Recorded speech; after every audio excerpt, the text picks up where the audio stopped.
কাশ্মীরের শাকসগাম উপত্যকার মালিকানা নিয়ে ভারত ও চীনের মধ্যে ফের কূটনৈতিক উত্তেজনা তৈরি হয়েছে। ভারতের দাবি সরাসরি প্রত্যাখ্যান করে বেইজিং স্পষ্ট জানিয়েছে, শাকসগাম উপত্যকা চীনের নিজস্ব ভূখণ্ড এবং সেখানে অবকাঠামো উন্নয়ন তাদের সার্বভৌম অধিকার। সোমবার এক সংবাদ সম্মেলনে চীনের পররাষ্ট্র মন্ত্রণালয়ের মুখপাত্র মাওনিং বলেন, শাকসগামে চীনের উন্নয়ন প্রকল্প নিয়ে ভারতের আপত্তি অযৌক্তিক। তার ভাষায়, নিজস্ব ভূখণ্ডে অবকাঠামো নির্মাণ চীনের ন্যায্য অধিকার।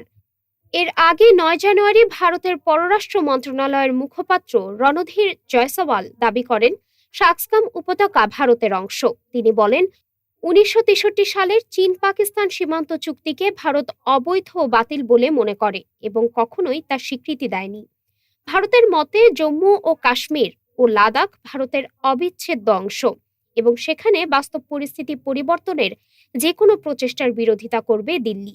জবাবে মাওনিং বলেন, ৬০-এর দশকে চীন ও পাকিস্তান একটি বৈধ সীমান্ত চুক্তির মাধ্যমে সীমানা নির্ধারণ করেছে।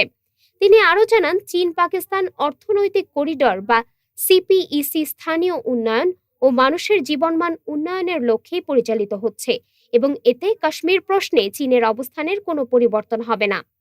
বিশ্লেষকদের মতে, শাকসগাম ইস্যু শুধু ভৌগোলিক নয়, বরং আঞ্চলিক রাজনীতি ও নিরাপত্তার জন্য অত্যন্ত সংবেদনশীল। ডেস্ক রিপোর্ট, বাংলাদেশ সময়।